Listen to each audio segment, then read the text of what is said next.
It's the summer of 1975. John Lydon has travelled to South London for his first rehearsal with his new band, the Sex Pistols. Accompanied by his friend John Gray, he arrives in Rotherhithe, wandering through the deserted docks and wharves. Near the river stands an old granary warehouse, known locally as the Crunchy Frog, which houses a rehearsal studio. The previous week, John had met his potential bandmates at the Roebuck pub on the King's Road in Chelsea. After a few beers at the bar, he had an audition at Malcolm McLeod and Vivienne Westwood's closed shop Sex around the corner. Things didn't start well. Steve Jones later said that when he first met John, he thought he was a real prick. That evening in South London was supposed to be their first rehearsal, but nobody else showed up at the warehouse, leaving Lydon furious. He later told John Savage, "I felt a fool walking around Bermondsey Wharf. It's dangerous down there, particularly the way I looked at the time. Even before the band had officially started, tensions were evident between John and the rest of the group." The next day, Glenn Matlock called to apologise, and Lydon's response was, "I'll kill you, I will, I'll kill you, I'll come round with a hammer." In this episode, we wander the streets of Rotherhithe, explore the forgotten history of the Crunchy Frog warehouse, as well as uncover other local urban folklore and stories from the area. Welcome to Drifting Through the Streets. Basically, yeah, what do? We drift through the streets. It's like myself, Neil, control Weirdness. Yeah, I'm Neil, Neil Transpontine. I do a couple of blogs. I've been doing one about South East London history and music, politics, etc. called Transpontine for nearly 20 years, and writing about similar kind of things. I do a podcast, Tales from the Disappearing City, subcultural stories, podcast, check it out. Producer, all that sort of stuff. Done loads of music, radio, warehouse parties, that sort of stuff. Anyway, we're just here to really just go through and talk some subcultural stuff that interests us both. And yeah, welcome to the first episode of hopefully many. Yeah, we're going to be exploring different places, but mainly looking at places where interesting things have happened, kind of things that interest us anyway, like looking at subcultural, musical, countercultural. And we're going to be wandering the streets, having a little beer, talking about it. All right, cheers. Welcome to the first episode. I mean, the reason we come here in the first place, Neil, was because of the Crunchy Frog, and the Crunchy Frog has a small but very important place in the history of punk rock and the Sex Pistols. What's the starting point of that? Well, I mean, I will say, the first time I heard of this was I was reading the John Savage book, England's Dreaming, and there's a little bit in there where he talks about Lydon going, the first proper rehearsal for the Sex Pistols. I mean, Lydon had met the band at the Roebuck pub in the King's Road in Chelsea. They'd had a little audition at McLeod and Westwood's shop, Sex, around the corner, where Lydon's miming along to 18. And then they arranged a rehearsal the following Sunday, I believe. And in John Savage's book, it talks about this place, the Crunchy Frog in Rotherhithe. I don't know, when did this book come out? It was over 10 years ago anyway, wasn't it? The Savage book. Yeah. But I remember at the time, I was like, what the fuck is this place? I never heard of it. I live in Rotherhithe. What is the Crunchy Frog? And I remember Googling at the time, and virtually nothing come up about the Crunchy Frog. All you got was some, it's a dodgy Monty Python sketch, about chocolates where the Crunchy Frog. Anyway, so I was sort of intrigued. What's the Crunchy Frog? How's that link in with the Sex Pistols? But over the last few years, a little bit more has come out in a few sort of books. But basically, the story goes from, and this is from Glenn Matlock, Steve Jones, and Lydon himself. Basically, he travelled to Rotherhithe to his first rehearsal with the Sex Pistols, and to go to this place. He called it the warehouse, but it was known as the Crunchy Frog. And he turned up with his new potential bandmates for like I said, the first rehearsal. And he was with his mate John Gray, travelling to South London on the Sunday. And guess what? No one turned up. And he was furious, went a bit mental, was oh, fuck this band, blah, blah, blah. Went home back to Finsbury Park. And then the next day, Glenn Matlock phoned him up saying, sorry about this.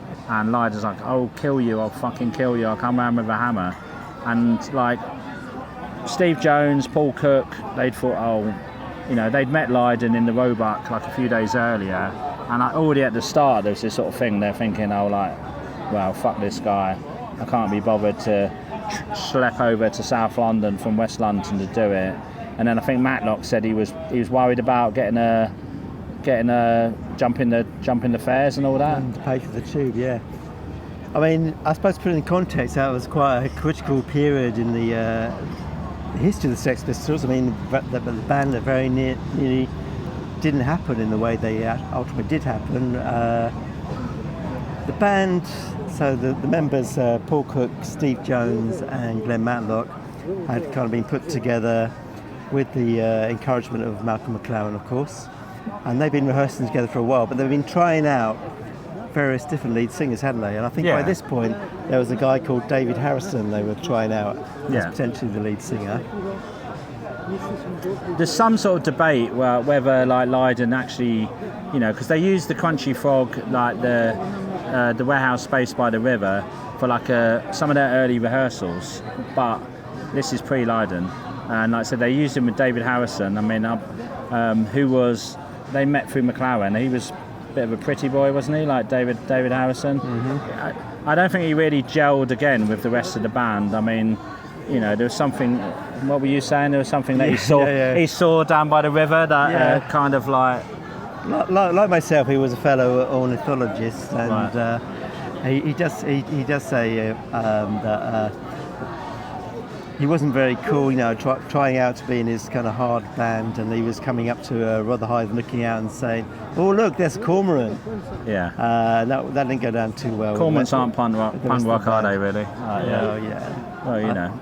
Yeah, so I mean, they had been trying out all these different sort of singers. I mean, there's that story about Midge Ure, them travelling up to Glasgow and asking Midge Ure and trying to, McLaren and Jones trying to sell him like a dodgy amp out of the back of a car. Yeah. And like, he's like, oh no, fuck that.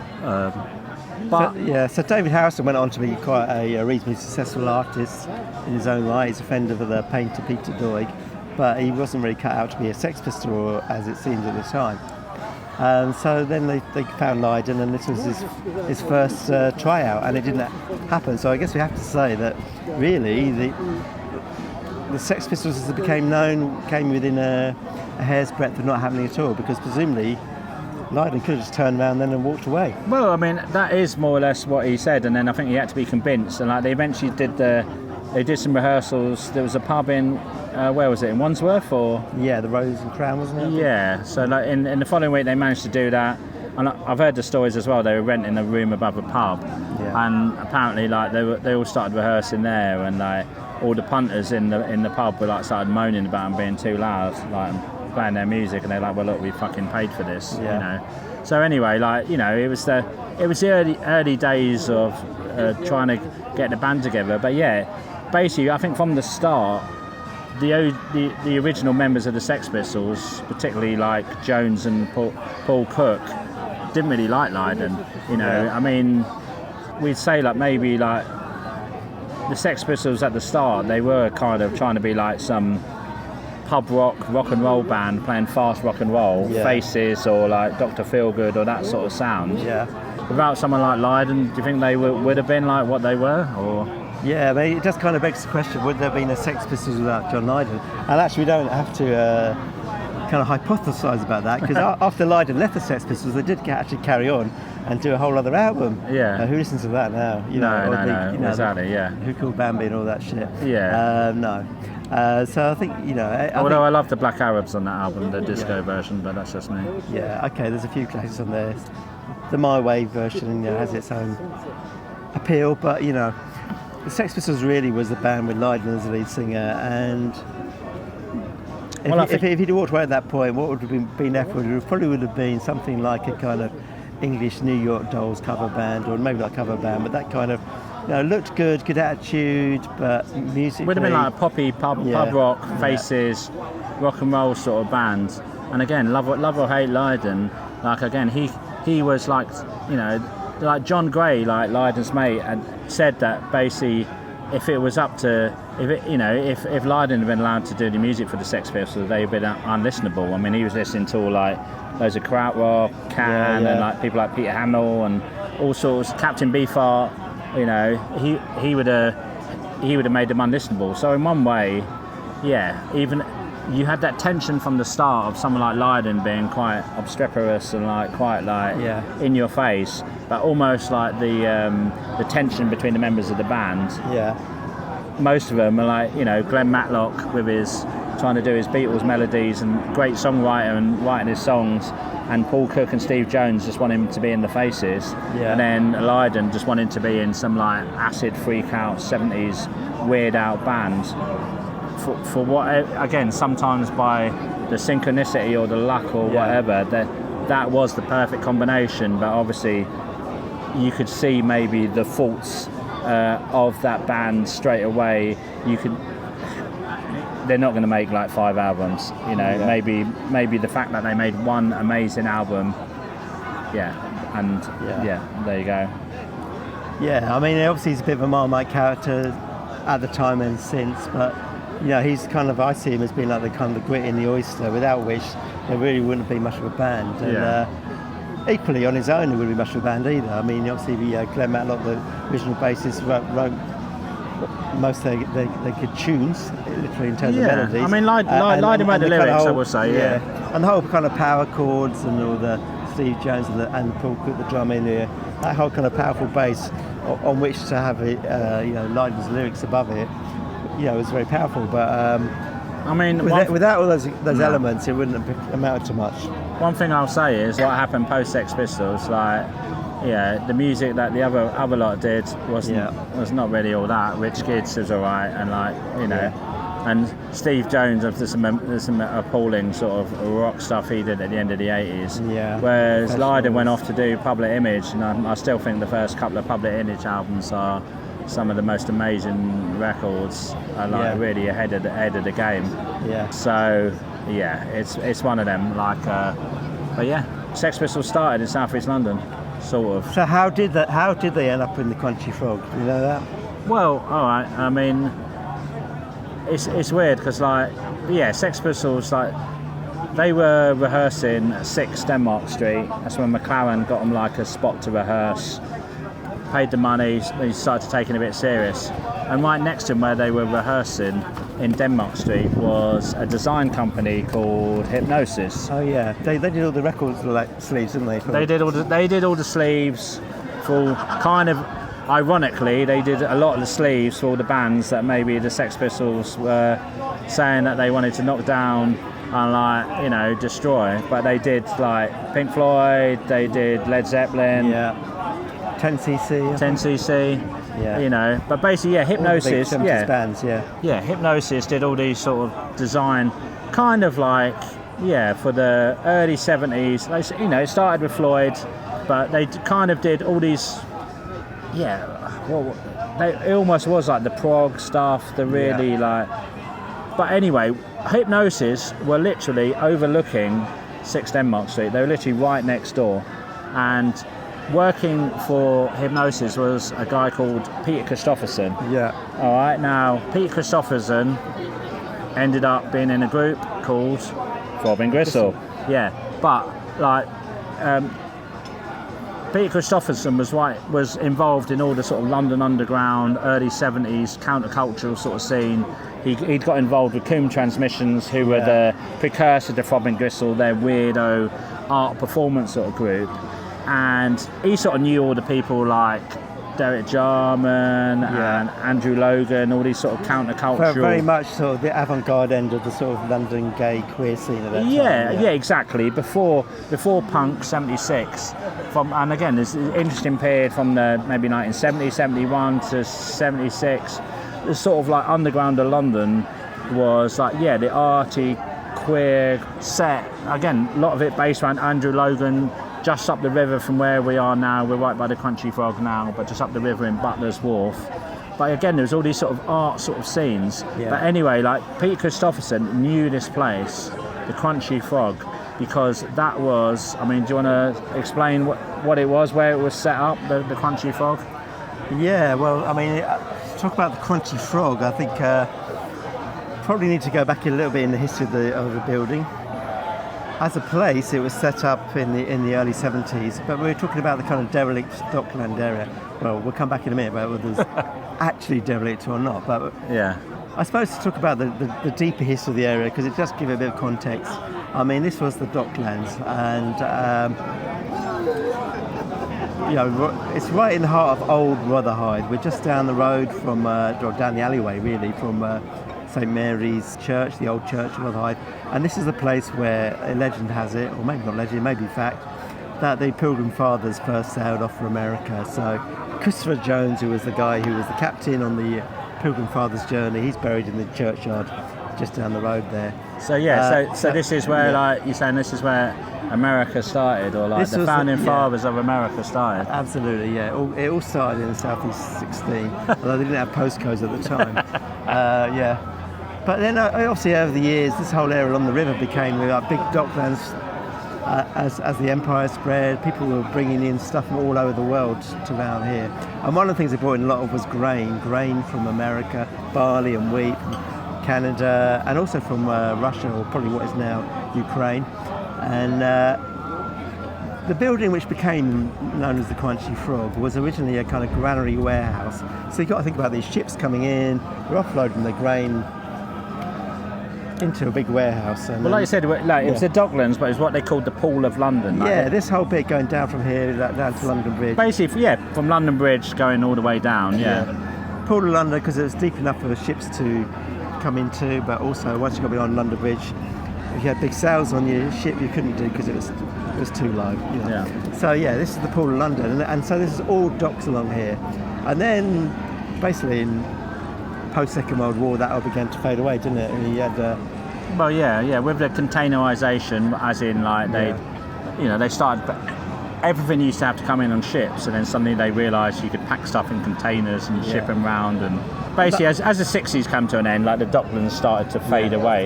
Yeah, those big boats that came in, the container boats, they were too big to come up to the river here. So the inner London docks down Rotherhithe and on the other side of the river, they kind of fell into disrepair by the mid-60s, and they were pretty much closed down by the late 60s. So you end up with having loads and loads of buildings all along the riverfront that were no longer needed for the purposes for which they were built. Yeah, loads of warehouses and wharves and all that sort of stuff, So this is just one, this whole bit going down there, You basically had this space in between the docks closing and in between all the kind of redevelopment of the area, this kind of long Good Friday moment when everyone was kind of thinking about the future, but in the meantime, you've got these buildings which are available for people to use for various different purposes. So you had lots of kind of like Derek Jarman further down the river. But Derek Jarman's up the river at Butler's Wharf, which is just beyond Tower Bridge. Like I said, we had Andrew Logan, there were still like parties around there. Yeah. But again, to Miss World. All on this river stretch, really. And later on, the warehouse parties, we should talk about in a minute. We'll get on to that. But the Crunchy Frog specifically is one of these buildings. As I say, it used to be a granary, used to be known as East India Wharf. Good old history, going back to the 1889 dock strike, which is the birth of modern trade unionism in London. The workers there. Tell us about the dock strike now. The dock strike, wow, the old days. 1889. So before then, you had a lot of small unions. But the 1889 dock strike was the first time you had thousands of people who all work for different companies all going on strike at the same time in one industry. And one of the leaders of the dock strike was a guy called Tom Mann, who later became a big figure in the Communist Party. And he led something at the time called the South Side Strike Committee, covering Rotherhithe docks. There's a really nice thing we found, which was a notice from the dock strike, signed by Tom Mann, saying the workers at East India Wharf, which is what later became Crunchy Frog, have agreed to go back to work because they've managed to secure better working conditions and better pay. So you couldn't get more docklands than this building, really, because it's right at the heart of it. Global empire all coming through the front door, the workers going on strike, the origins of the trade union movement. It's all happening right here in this one building, and this building later becomes a hub for counterculture and indeed a partial birthplace of punk rock, as we're going to claim. Well, exactly. We're going to claim South London as the birthplace of punk rock, as it should be. But exactly. That building's got a history of sort of rebellion, as But again, is this part of London? Is, like I said, just down the river from like Tower Bridge. I mean, obviously you run your blog Transpontine, which, what's the meaning of Transpontine? Yeah, Transpontine means across the bridge, on the other side of the bridge, and it's in the 19th century particularly was used as a kind of a snotty kind of North London term or Central London term for things that happen across the river. It basically meant a bit, low culture, a bit vulgar. Basically, it's always been like this little bit of, we've got the city just over the river. If I pan the camera, I won't do, but you'd see the city over there, and then again we got London Bridge, Tower Bridge just up the river. But this side of the river was almost seen as the dirty part. I will say you always get that bit of people saying, "Oh, nothing was happening here," when actually, it was a working class area, London, where, if you like, or if you want to. I don't want to get into a debate about empire, but this is kind of where this is kind of where the empire was run from. I live around the corner from here, and still there's all titles of all the different areas, like Canada Water and the Wharves and Russia Dock, and it was like all these countries. There's a big Scandinavian influence in this area, but basically, if you like, the world was coming to this and bringing all the products and stuff in via the dock. So there's an area where a lot of the work is happening, that underpinning how the kind of wealth of the empire is translated into the wealth of some parts of the country by the labour of people working down here, I guess. I think the rough reputation, which I guess was partly why John Lydon was a bit nervous about coming here, wasn't completely unfounded. It weren't unfounded at all. No, exactly. Bermondsey has always been quite a roughneck area, and I will say, like, Lydon was an Arsenal fan, and he knew from football, like, if you're coming south of the river, and again at the time, I'm not sure what his haircut was like, but I know he had green hair and he had like spiky hair, and like, again, walking around the area, as he said, looking like he did at the time, like, you are likely to get a kick in, or like, you're lucky to get out of here alive. So let's just say a little bit about how this whole place came about. What became known for a little while was the Crunchy Frog. So, as we said, the docks are closed down, you've got all these empty buildings. At one time, the GLC, which inherited a lot of these buildings, was planning just to knock them all down. Do you want to just quickly say what the GLC was? Yeah, sorry, that's the Greater London Council. So that was the local government for London before it was abolished by Margaret Thatcher's Conservative government in the mid-1980s, because it became a kind of basically they ran London, didn't they? They were like And when the docks closed down, they inherited a lot of the buildings, and the plan was to knock them all down. This is the high period of modernism, architecture, and let's all put tower blocks in instead. But there was quite a big community campaign, first of all, to save some of the heritage of the dockside. So this area became an early conservation area to save those buildings, but also community campaigns to say, whatever happens here in the future, we want to have housing here, we want to have community facilities. So that was quite successful, wasn't it? Yeah, again, this is one of my little bugbears, is like, people talk about areas like this, about, there's no one living there, and all the yuppies come in and take it over. But I will say, like, again, and there's videos online from Southwark Council in the 70s about them talking about all the regeneration of the docks, and they did actually provide loads of housing for the local people. Yeah. And again, I live around the corner, and I know loads of the bits where the houses are, and there's some bits where it's really expensive flats by the river, but a lot of the area around here there's still estates literally right by the river, and there's still like sort of housing that it's not the flashiest housing, but it's sort of cheap housing that local people. So, there was, again, there's lots of negative talks about kicking out communities and regeneration, and I understand all that sort of talk. But there's parts of this area that there is still loads of local people who live in this area, and so there was some sort of forward thinking, and in one way, maybe it was because it wasn't seen as desirable as it was, but there was some forward, I will give some props to and that. There was strong community campaigns. I won't go into the whole politics of it all, but basically during the 1980s, the Conservative governments got the London Docklands Development Corporation to be in charge of redeveloping a lot of the area around here and on the other side of the river as well. But there was a big community campaign, and as Neil said, it's kind of remarkable now to see like council housing right next to the river, and what we quite unthinkable now. That would certainly be like the prime site for the most luxury developments. But I suppose thinking about how all these, what I guess they would now call meanwhile uses, in between the docks closing and this redevelopment, you had all these empty buildings and people taking them over for various purposes, interesting or otherwise. And the Crunchy Frog was originally, I think it was an animation company. They were named after a pretty awful Monty Python sketch called the Crunchy Frog sketch, which exactly. It was about some different types of chocolates and it's all right. Not quite my thing, but anyway, so that was what they were called. But they went bust quite quickly, and then a group of people moved into this building, and there were a mixture of kind of artists, musicians, craftspeople.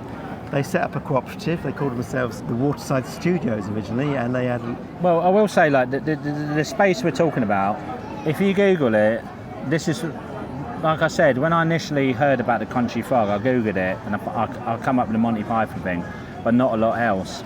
But it's had like there's quite a few different names. Yeah. So the Country Frog was initially, but so it's been, what was the other one? So it's been Waterside. There's the Waterside Studios, and there's also the Warehouse Theatre within the Waterside Studios. And the Country Frog thing was only its official name for a very short period of time, but it seems to stuck around, and people still referred to it as that quite a while after, didn't they? Yeah, I don't know if it's just like a locals thing, and again, it's a bit more a south-east. It sounds better saying, oh yeah, the Country Frog rather than Waterside Studios. Sounds a bit more poncy, so I don't know if it's a bit more of a South London thing, but yeah. And like occasionally, again, we've met a few people like who've been like, oh yeah, Country Frog, that's where the Sex Pistols started. Like, local crew. So it's part of local folklore, isn't it? Yeah. There is like there's local folklore. It's almost like, oh yeah, the Country Frog, that's where the Sex Pistols started. Yeah. And again, we're unsure whether we don't think actually Lydon did perform at the Country or did rehearse at the Country Frog, but there's definitely some early rehearsals probably without him that were here. Yeah. I mean, there's that story from Julian Temple that he did recently on the John Robb. He did a John Robb podcast or interview, saying that he was walking down the road and he heard some noise and he come in and then there was a band playing and and I'm not sure how true that is. Yeah, I mean, he more or less says he was, as you say, he stumbled upon a Sex Pistols rehearsal. Didn't know the name of the band at that time. While he was walking around, I think he was a film student at the time, doing a bit of filming in downtown Rotherhithe, which you do, and he stumbled across an early rehearsal, and then didn't know what they were called, but then a few weeks later he came upon them at one of their very early gigs. Now, you actually met John Lydon recently. I will say, exactly. So recently I had a little chat with John. I managed to go and see him on his speaking tour that he's doing at the moment, and I asked him about this, and he was like, he went, I'll cut in what he says because I did a sneaky little record when I was having a chat with him, but basically he was saying no, that's bullshit. He didn't record around here, and he more or less said, don't believe what Julian Temple said. But again, we'll leave that there. But I'll cut in the audio now. I'm from Rotherhithe, like South East London. Lovely place. I do a podcast, and I do called Tales from a Disappearing City. Oh wow! And we did fucking sure. Yeah, exactly. And it's all about obviously all the culture that's disappearing. Erased. But me and a mate were doing a piece about a place called the Country Frog, which I believe you visited. That's a pub in there on the rib, isn't it? Well, this is that run by a boxer? It was an old theatre art centre. I don't know if you remember this, but allegedly, when the first place you went to rehearse for the Pistols was the Country Frog by Rotherhithe. There's a story. This is why I wanted to ask you directly. If ever that would be the second, the first was the Warehouse. Nobody turns up there. Yeah, that was the one though. That was the Country Frog. Do you remember? Well, I was the only one, so hello. Can I claim precedence? Do you remember that though? I remember walking around there at night, looking like I'm not going to be too loved in this fucking neighbourhood. Well, it's a rough old fucking gaff, mate. Yeah, it's a rough old area. Yeah. And I proper Northampton us survived. Yeah, well, it's a middle area, isn't it? Yeah. So what? There are a lot of them. But did you go back and rehearse it after that, or was that the only time at the Warehouse? Only time. Yeah. Oh, because Julian Temple. From there on, it was pubs in Battersea. Yeah. Julian Temple tells his story. Oh, fuck him, he's a liar. Is he a liar? He tells a story about walking around there. Really? Yeah. Is he full of shit? Yeah. Alright, that's what I thought. Yeah. To be charitable or to be play devil's advocate, it's possible that Julian Temple did come across. You may well have known the venue, as a lot of interesting things happen there. I'm sure anyone who's involved in arts or theatre at that time might come across the venue, and maybe he did stumble across the rehearsal. But if he did, it would have been an early Sex Pistols lineup. I think it might not have been called that at the time. They had an early name. It was Cutie and the Sex Pistols. But that was on the T-shirt. I think they were. Yeah, for a while they were called the Swankers. They were called the Strand. Yeah, they had a million different. Yeah, but John Lydon says he never rehearsed with the Sex Pistols at this venue. Yeah. So if Julian Temple did come across Sex Pistols, it would have been an earlier incarnation Yeah, of them. exactly. So let's put it that. Let's leave it there. Let's leave it there. But I believe Johnny. Yeah, so you've got this whole like collective of people moving in, kind of musicians, musical instrument makers, craftspeople, artists. The guy seems to help pull it all together. There's a guy called Mike Canty. I think he had been a filmmaker or worked in film production anyway, and he was now a sculptor. And there was a barge making business based, I think, next door. There had been historic anyway. For one reason or another, anyway, there were some old barges lying around outside on the river. And Mike Canty and his partner lived in one, and been in touch with a guy called Linsey Pollak who was lived there during the early days as well, and he told me that he actually squatted for a while on an empty boat next to a Country Frog. It was fine for a while, but eventually it sank. Yeah. Luckily he wasn't on it. He wasn't on it, no. He survived to have a long and illustrious career as a musician, but he was on the boat. So people didn't actually live in the Crunchy Frog when it was up and running. I know Glenn Matlock, the Sex Pistols bassist, he talks about the Crunchy Frog being some kind of hippie commune. It wasn't really. Well, at least people didn't live there. But what it was, people moved in, was very, very rough and derelict. I mean, a lot. It definitely had an alternative community though. Like maybe that's maybe it wasn't a hippie commune, but it definitely had the alternative sort of. Yeah, that's true. Yeah. Yeah. But when people moved in, often there were no windows, there was holes in the walls. They had to build their own rooms, put down their own walls and stuff, had to put in their own windows, or at least club together to pay somebody else in the collective to do it for them. And it worked as a cooperative. They had regular meetings, and everyone who worked there became a member of the company that ran it, so to speak. And one of the things was, I think quite a lot of people involved in it, musicians or musical instrument makers, they were going to the London College of Furniture, which is across the river in Whitechapel, where you could do courses in making musical instruments.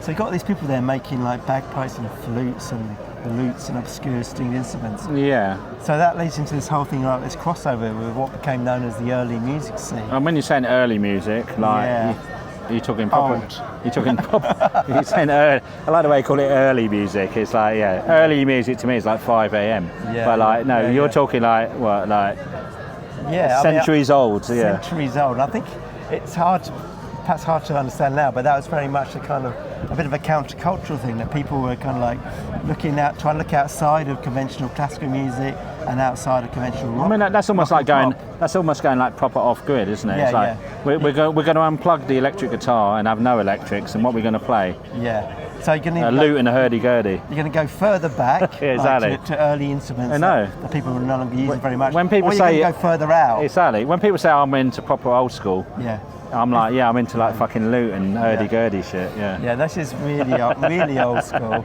and you're talking about like going back to like Renaissance time music or earlier, like old musical instruments, but also an overlap with the kind of world music scene. Like, well, we're looking what kind of musical instruments are people playing in other parts of the world. Yeah. So you got these people fiddling around making their own kind of like bagpipes and flutes and lutes and hurdy-gurdies and making music, and quite a few of them were based at the Crunchy Frog or the Waterside Studios as it became known. Yeah. And they put on gigs there. Sometimes bands are still going. There's a band called Blowzabella, and they're still going like 40 years later with their bagpipe drones and stuff. Yeah. Yeah, very much so. Yeah. That's all the fashion with the young people now. Yeah. It's good. The guy I mentioned, Linsey Pollak, who went back to Australia. He's still going strong on the kind of shouts to Linsey. Yeah. World music scene. What sort of WOMAD and playing out. We've got an amazing picture outside. Does it say Riverside? Does it say on the? Or is it Waterside? It says Waterside. I said it says Waterside. Yeah, we've got an amazing picture, and it says Waterside, and you can see like Lindsay's there holding the flute. Is that right? Yeah. That's right. Yeah, and he's still going. And although this seems a long way from the Sex Pistols and kind of alternative music, it was kind of alternative in its own way, in a kind of countercultural kind of way. And there was our connections, like a guy called Cliff Stapleton. He was later in that band Blowzabella. He was hanging out down here, putting on. He used to put on these things called drolls. A droll was like 16th or 17th century kind of street theatre comedy. Right. And he used to put some of that on down at the Waterside Theatre. He was a hurdy-gurdy player, which I don't even know the hurdy-gurdy, but it's kind of a stringed instrument where you turn a handle to make sounds. I mean, hurdy-gurdy is pretty mad. Yeah, I mean, drony sound. You know, again, I have some antipathy towards the folk genre. Yeah. I will say I love a hurdy-gurdy. It's like a really mad instrument, isn't it? It's like you have to spin, you have to rotate the dial, and like. Actually, no, I'm a fan of the small string instrument, but this guy, Cliff Stapleton, the hurdy-gurdy player, he ended up, he's still going, but at one point he was playing on tour with Coil, which was post Throbbing Gristle was the band that Peter Christopherson was in, a very, very much experimental kind of band. Yeah. So there is a kind of connection between these different early music, world music, underground scenes with kind of later experimental culture. I mean, not quite there with the Sex Pistols, I'd say. Yeah, well, it's that weird thing of like, I guess it's like alternative communities, like looking into different sort of ways to make music or to produce art, and they're looking across the centuries. Basically, looking beyond what's currently there. You know, you've got your mainstream classical, you've got your mainstream pop and rock.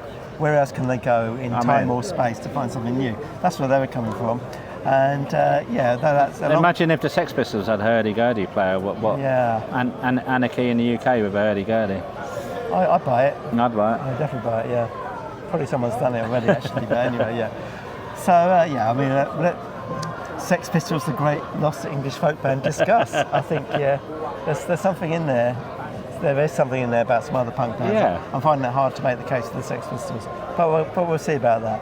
But I guess this place, anyway, so you've got these people making their instruments and doing their own thing down there, but then they got some money from the Great London Council to create a theatre space, which confusingly, they called for a while the Warehouse Theatre. Yeah. The Warehouse Theatre in the Waterside Studios. The later one, it was sometimes known as the Waterhouse Theatre.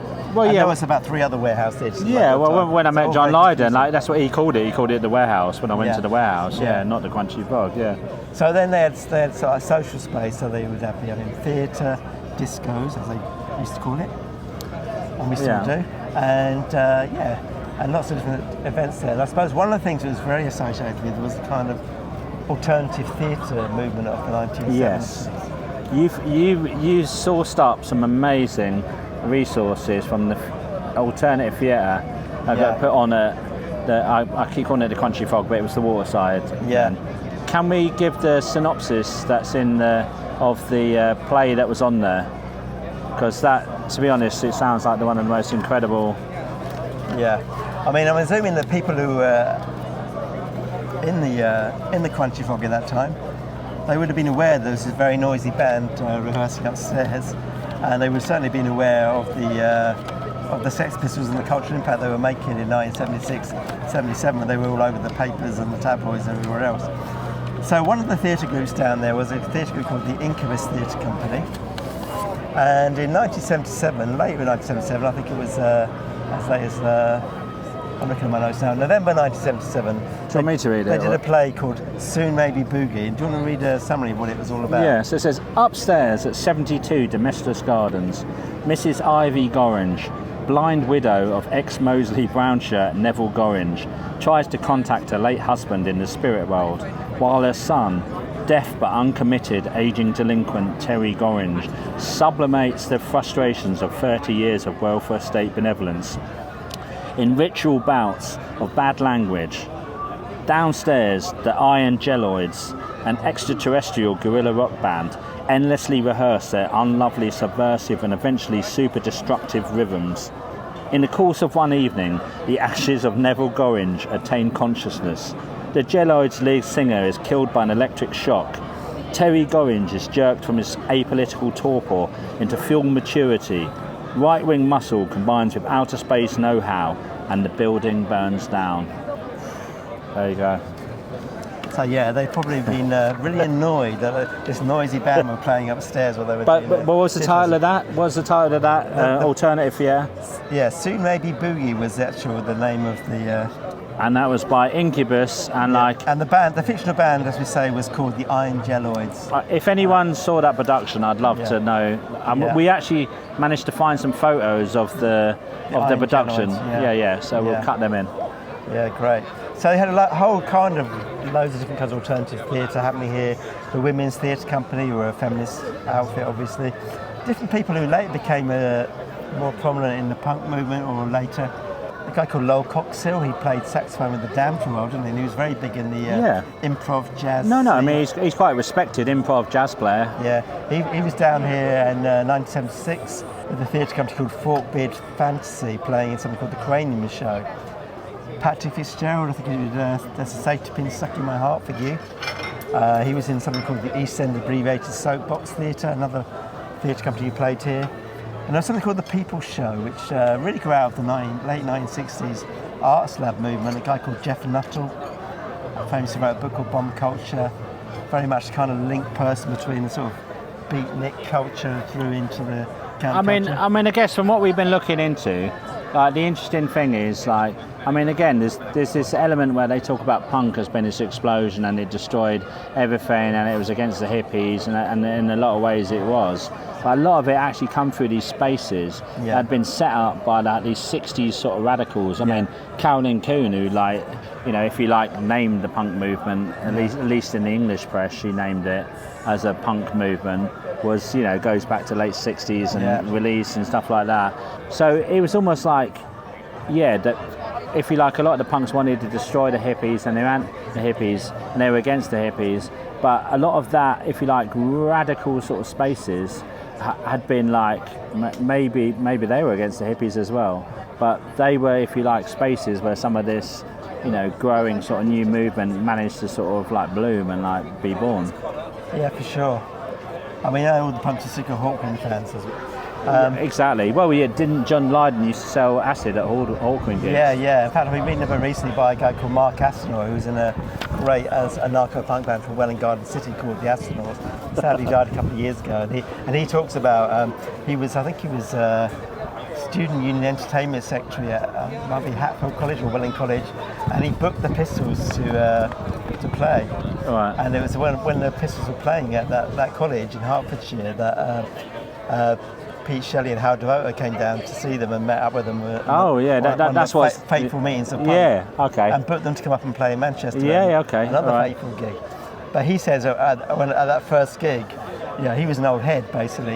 Been to all these old Hawkwind and prog gigs at the Roundhouse, and he recognised John Lydon from these gigs, and John Lydon was really kind of like blanketed him. Like, well, there is a photo. It's a great photo. I'll try and dig that out of Lydon with like long hair and like a mischievous sort of grin on him, and I think it's like that. I guess they talked about year zero, but this was year -2. So in terms of alternative theatre scene, you're right. I mean, the kind of countercultures kind of that period is laying the infrastructure for the next wave in a way. It's kind of also reacting against that. But also interesting, I suppose, is how from all those kind of sort of lefty, socialist, alternative, experimental theatre scenes, some of those people then obviously went on into the mainstream. So, there was one of the companies that played down there was Belton and Braces Theatre Company, very famous kind of radical theatre company. They brought the play Accidental Death of an Anarchist over to London for the first time, which has been revived again quite recently. And one of the main people in that was a guy called Gavin Richards, Belton Braces. They played down here, as I say, but then he went on to be Terry, Tiffany's dad in Eastenders. Right. And also he was in a Lower Low as well. He was the okay, all right. You didn't tell me that before. Yeah, I don't know. I passed over that because it's racist. But okay. That's all other discussion. But But but let the record show that Tiffany's dad was a great socialist actor and remained a sound guide through all his Eastenders time.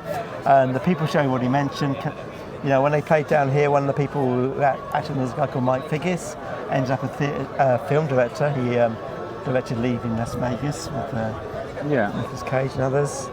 From that whole kind of alternative theatre scene, I suppose quite a lot of people then went into the mainstream. So I mean, again, it's that thing of having spaces where you can experiment with stuff and do some mental, weird, avant-garde play. Yeah. And again, you learn. That's where you learn your craft. It's the same thing about mad squat parties or like pirate radio where you can just do what you want to do. Yeah. A lot of them people end up in the mainstream because they learn, doing their craft in some mad little space like the Country Frog or the Riverside or the Warehouse, whatever you want to call it. Yeah. So as well as saying, Gavin Richards, who went from the socialist belt and embraced the company to being Tiffany's dad and Eastenders. Exactly. Well, there's no greater role in art or theatre than Tiffany's dad. And that was indeed, we won't go to that now, but that was peak Eastenders. Yeah. Never to be repeated. And the People Show, my figures, as I say, went on to direct Leaving Las Vegas, Nicolas Cage. Also go for Robert Llewellyn, who was, he used to compare a kind of alternative cabaret night down here at the Waterside Studios, and he later went on to be in an alternative comedy troupe called the Joeys.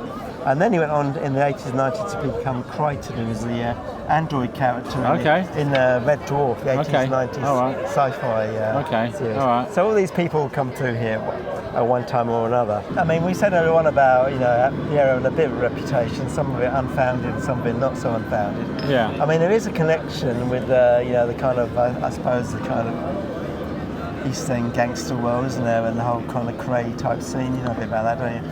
Yeah, there's quite an infamous underground crime link in this area between the Crays from East London and Freddie Foreman from South London. Just down the alley from the Country Frog stands St Mary's Church, built in 1716 on the site of a previous 12th century structure.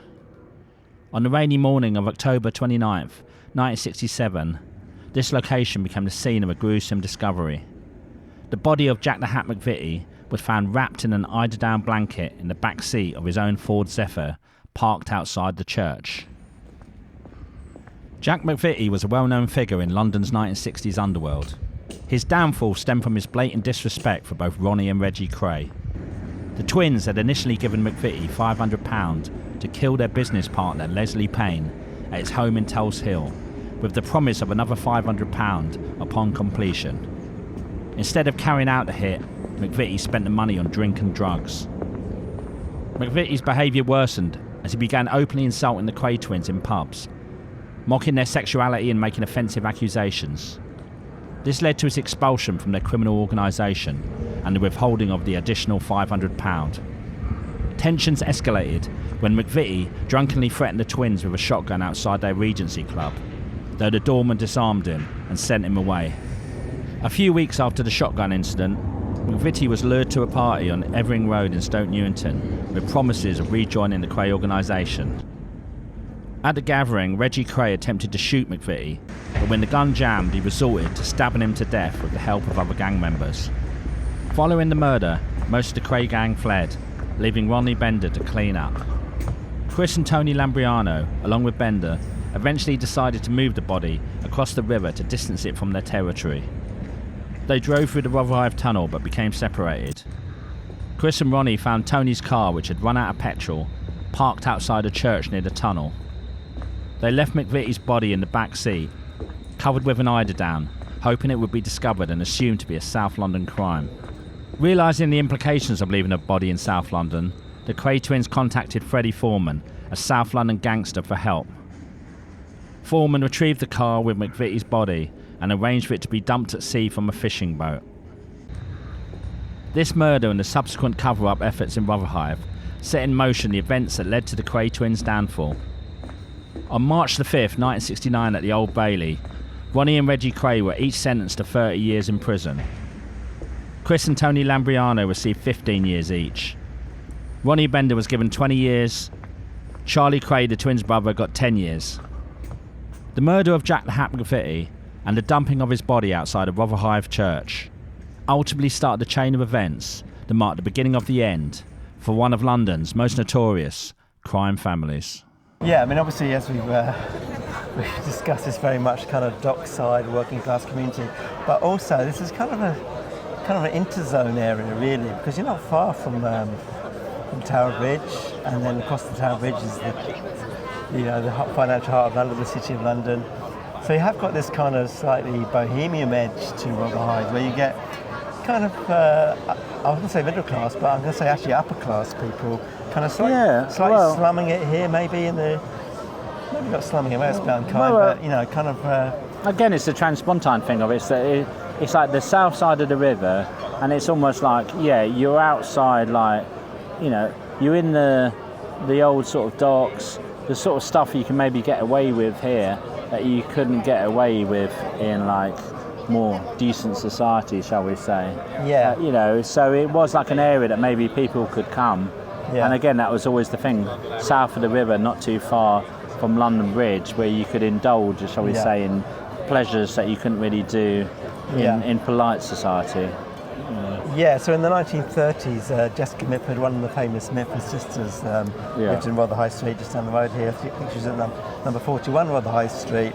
I mean, that was very much a kind of political commitment, because, you know, unlike the two sisters who were Nazis, she was a communist, and she was and with her partner Esmond Romilly, they lived in Rotherhithe Street.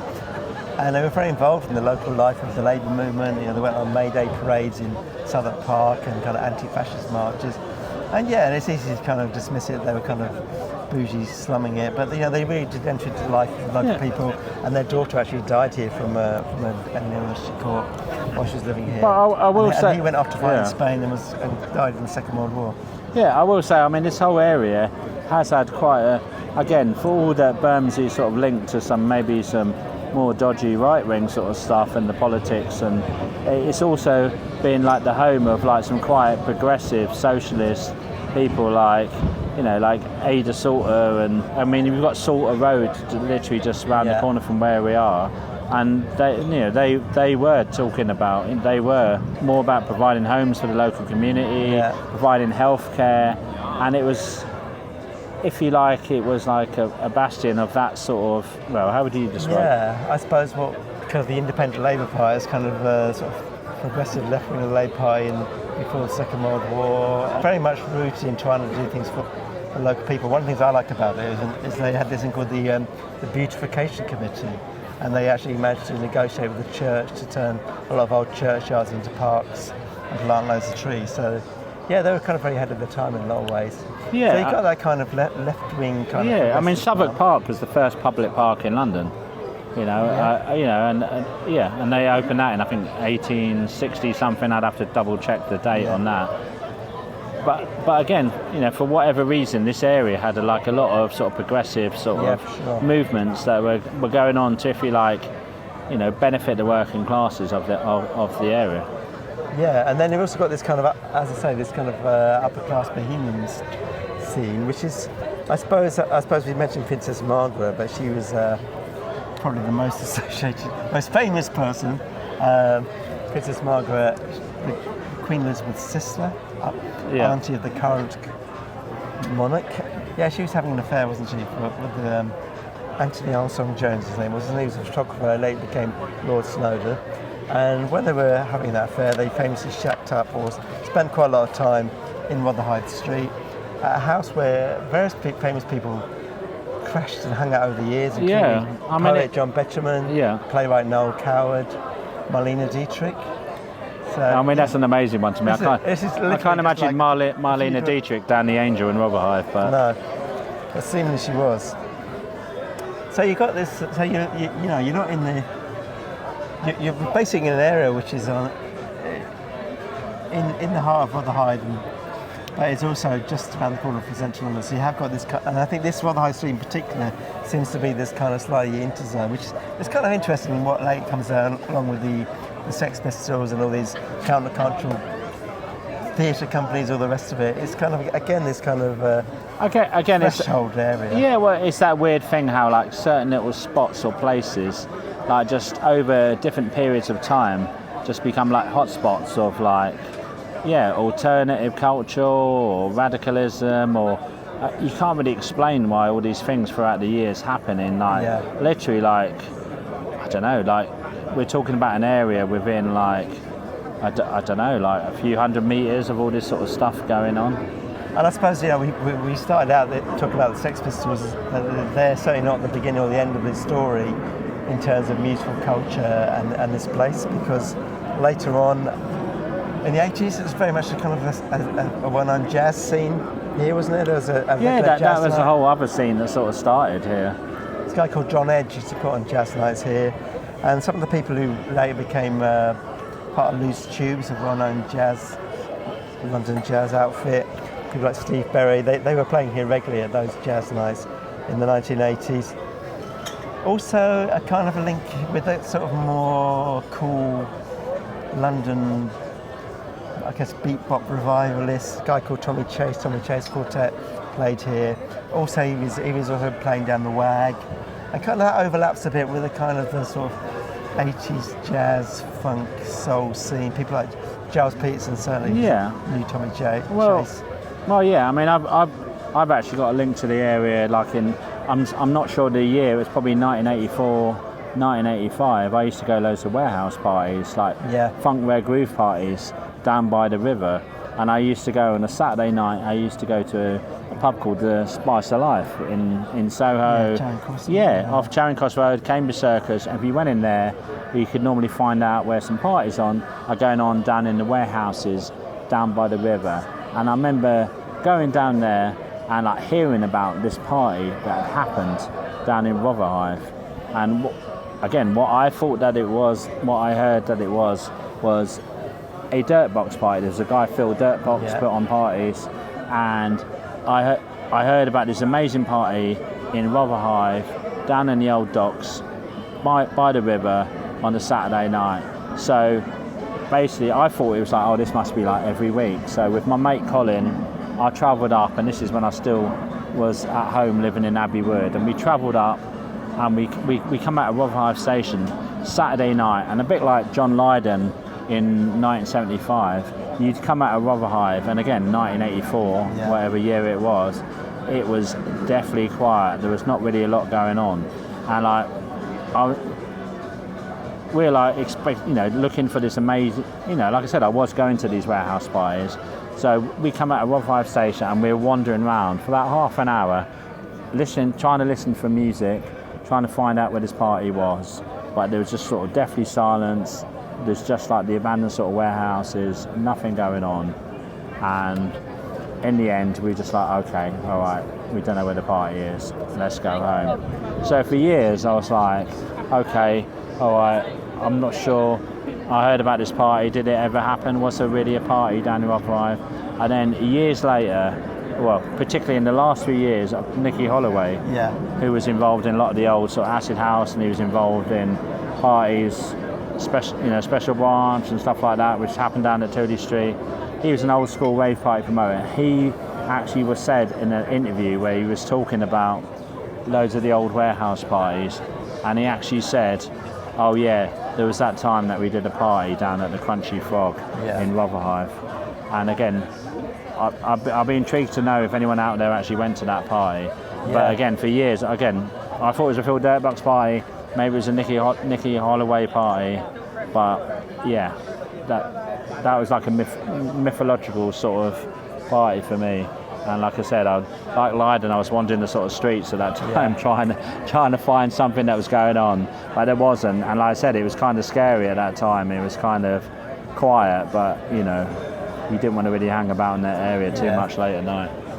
Yeah, Judy, my partner, also mentions wandering around here to a warehouse party. Oh, really? When you come back here later on, some of these places, you're never quite sure where you were. Somewhere you went in the middle of the night many years ago, and you come around here, it's all been redeveloped. Was it this building or that building? But we know for a fact, as I say, from Nicky Holloway, the Crunchy Frog or the Warehouse Studios was one of the places where some of those parties happened, among others along this whole stretch of the river, really, going right down to Tower Bridge and London Bridge and beyond. And there was an overlap, as I say, with that whole jazz scene, because Nicky Holloway and Giles Peterson were running that night at the Royal Oak on Throbbing Street.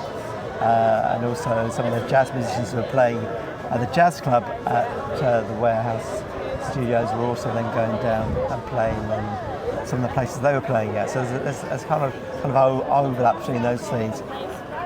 Some people have mentioned this online as well about another night here in the mid-1980s called Meltdown or Meltdowns, an all-nighter where they played soul, reggae and African music. I'd really like to know more about that. I haven't been able to find out much about it. Yeah. I suppose there's a few questions we've got. I mean, we hope this is going to be the start of a kind of bit of a conversation that people will come across what we put out there and tell us a bit more about some of these things. No, exactly. Like I said, it started off for me like hearing about the crunchy frog in like John Savage's book and just being like, well, what the fuck is that? And like there not really been a lot of stuff coming up online. Again, there's been more stuff coming up the last few years. Actually realising that it wasn't just called the Crunchy Frog. Like I said, this place had a million names. Like I said, it was the Waterside Studio. It was called the Warehouse. Yeah. You know, so if anyone basically attended the Crunchy Frog, was involved with the Crunchy Frog, went to like some weird plays that were on, went to some weird jazz nights, Played the hurdy-gurdy. You know, we'd love to hear from you and hear some more stories, because it's almost like the more we've been digging, we keep finding more sort of stuff. Yeah, but it's kind of like, there's so many like sort of stories here. Yeah, I mean, Paul Gorman, who wrote the Malcolm McLaren biography, we had a brief exchange with him on social media, and he said he thought that Cozy Fanny Tutti might even have worked here at some point. So perhaps I'd like to know whether that's true or not. Yeah, so Cozy, let us know if you did actually work down the Crunchy Frog. Yeah, and for me there's a bit of a mystery about the later days of it, because there were certainly parties going on there till late in the 1980s, but then the place itself actually continued right down to 2003 as workshop space. But I haven't heard anything about any kind of social or musical events happening. I guess let's be clear what it is now. It's not like a space for performances now. It's like, you know, it's been turned into flats. It's like, you know, like you said, it shut down in 2003. In a way, it's a building that kind of like covers the whole history of the area, the whole history of London Docklands. You know, first of all, an industrial space, you know, busy Docklands space, then a space which no one knew quite what to do with, where people were able to then take it over and use the various creative ends, and then ultimately being redeveloped into some quite high-end housing. That's kind of the story of much of the area, isn't it, really? Yeah. But it's a story that's not finished yet, I'd say. Yeah, but that's what I say. Like, for me, you know, quite often I go running along the river and I'm often walking or running down that alley, and to me, it is like this sort of spot that's been this really mad history there. Yeah. Most people don't know about it. There's like some local people who like talk about it in mythological sort of terms and like and legends like, the Sex Pistols used to play there all the time, and I guess the more we've been uncovering all the stories of the Crunchy Frog and the Riverside Studios, it's intriguing, all these hidden histories and like a part of London that's not really talked about, particularly in like punk or any of that sort of stuff. Okay, so that's the end of the first episode of Drifting Through the Streets. Yeah, we've been sort of rambling on about, you know, the streets of Rotherhithe and the Crunchy Frog. But feel free, if you've been to the Crunchy Frog, if you know any sort of, you know, if you were at some weird avant-garde theatre in the 70s or 80s, you know, please let us know. We'd love to fill in some of the gaps of the sort of stuff that we haven't talked about so far. But yeah, we're going to be coming back soon with another episode. Yeah, I mean, I think today we were using our interest in the Sex Pistols as a kind of launch pad to talk about a whole history of an area and a building. I think that's what we'll be doing in some of the future episodes. We'll be finding some places where some things that interest us happened, and we're going to be digging a bit deeper. Yeah. See you next time.